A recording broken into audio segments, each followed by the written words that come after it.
I got so much motherfucking design on right now.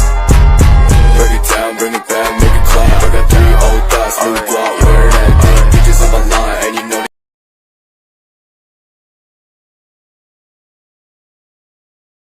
Oke, saya akan menjelaskan tentang teknik membaca skimming. Teknik membaca skimming itu adalah teknik membaca secara keseluruhan suatu paragraf dalam teks. Tujuan dari teknik skimming itu adalah untuk mencari pokok bahasan atau gagasan utama dengan waktu yang sesingkat-singkatnya. Cara efektif untuk melakukan teknik skimming itu adalah dengan hanya melihat keseluruhan kata-kata atau gabungan kata dalam paragraf dan bukan membacanya kata per kata. Ya. Baik, selanjutnya akan dijelaskan oleh saya sendiri. Baik, teknik skimming itu adalah teknik membaca sepintas, di mana teknik membaca skimming ini seorang pembaca hanya membaca sebagian informasi saja, tidak membaca bagian seluruh kalimat. Tujuannya yaitu untuk mencari informasi yang penting bagi pembaca. Nah, biasanya teknik scanning ini harus membutuhkan konsentrasi yang tinggi, karena jika tidak, seorang pembaca tidak dapat memahami seluruh bagian teks. Sekian dari saya, dilanjutkan. Selecting atau dapat dikatakan sebagai teknik pilih baca. Biasa teknik ini digunakan ketika kita ingin mencari suatu informasi menarik bagi kita sendiri atau untuk dilakukan sebagai penambahan informasi dalam suatu teks penelitian. Selanjutnya adalah teknik skimming. Skimming adalah membaca cepat dengan cara melompati atau mengabaikan suatu bagian teks yang dirasa sudah dipahami atau tidak diperlukan. Teknik ini biasanya digunakan untuk mempercepat proses pembacaan dan memahami isi suatu teks. Namun, teknik ini juga bisa berisiko karena dapat mengurangi pemahaman tentang isi suatu teks secara menyeluruh. Metode KWLH. Nah, metode KWLH ini merupakan singkatan dari K yaitu know, W ada want to know, dan L ada learn how to learn. Pada metode ini biasanya digunakan oleh siswa atau pembaca untuk memahami materi pembelajaran atau bahan bacaan yang mereka baca. Tahapan pertama pada metode ini adalah K atau know. Nah, pada metode ini pembaca atau siswa diminta untuk menjawab pertanyaan seperti apa yang kamu ketahui tentang topik awal pada suatu bacaan atau materi pembelajaran. Nah, selanjutnya adalah W atau want to know.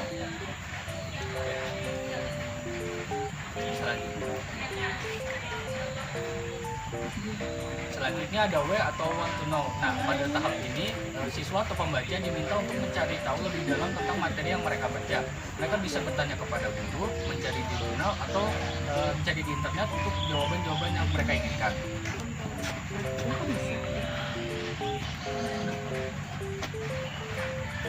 Selanjutnya, learning adalah apa yang telah diketahui atau diperoleh seorang pembaca setelah melakukan proses membaca.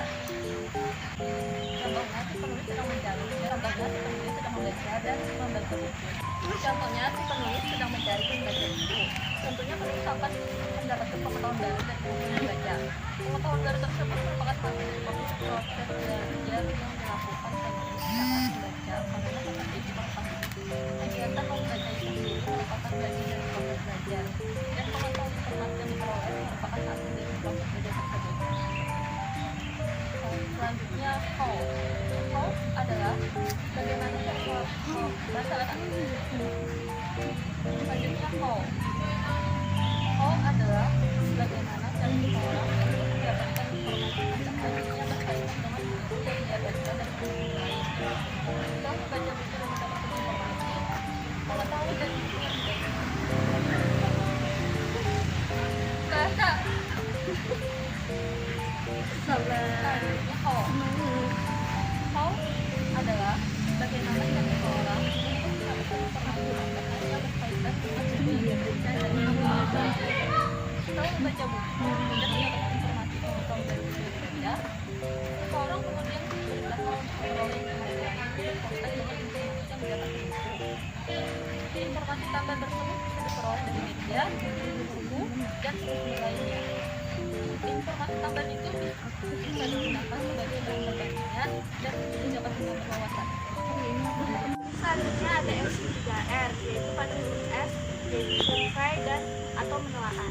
Survei atau menelaah, jika Anda ingin membaca buku, bisa menyurvei atau menelaah buku tersebut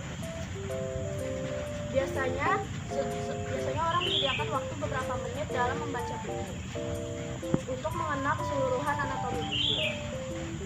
Anatomi buku meliputi 1. Bagian pendahuluan seperti halaman isi,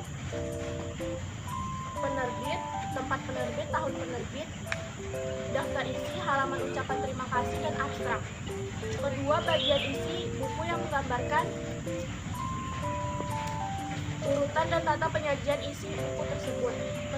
Ketiga, ada bagian akhir buku, yaitu berisi kesimpulan, saran, atau rekomendasi daftar pustaka dan indeks. Dengan menyurvei buku terlebih dahulu, kita akan mengenal organisasi tulisan dan memperoleh kesan umum dari buku. Hal ini akan mempercepat pemahaman terhadap buku tersebut. Baik, selanjutnya ada huruf Q, yaitu question, di mana question itu adalah pertanyaan. Setelah melalui tahap survei, kita bisa membuat pertanyaan mengenai informasi dari buku atau teks yang kita baca. Biasanya teks ini menggunakan 5W1H, dan nantinya pertanyaan ini akan membantu kita fokus pada informasi penting pada buku tersebut. Selanjutnya akan dilanjutkan oleh Mas. Baik, setelah membuat pertanyaan dalam tahapan question, selanjutnya adalah read atau membaca. Dalam tahapan ini, kita membaca ulang dengan teliti isi dari buku atau teks yang kita baca, guna mencari jawaban dari pertanyaan-pertanyaan yang telah dibuat di tahap question sebelumnya. Di tahap ini juga kita dapat mencatat poin-poin penting untuk mendapatkan lebih pemahaman tentang isi dari teks atau buku yang kita baca. Selanjutnya, setelah menjawab pertanyaan tadi dan mencatat poin-poin penting pada tahap kita baca, pada tahap recite atau mengulangi ini, kalian diminta untuk mengulangi atau menceritakan kembali poin-poin penting yang telah kalian catat tadi, baik ditulis kembali menggunakan kalimat sendiri maupun secara lisan dengan berbicara ke diri sendiri tentang apa yang telah dibaca dan informasi apa yang telah didapatkan. Selanjutnya, Yang terakhir adalah review yang bertujuan untuk lebih memahami dan dapat mengambil poin-poin penting pada materi yang Anda baca. Ada beberapa cara untuk mereview, yaitu membaca kembali catatan-catatan yang telah Anda buat, mengidentifikasi poin-poin penting dan mencari hubungan antara poin-poin tersebut, dan meninjau kembali pertanyaan-pertanyaan yang telah dibuat dan mencari jawaban-jawaban yang tepat dari teks yang telah Anda baca.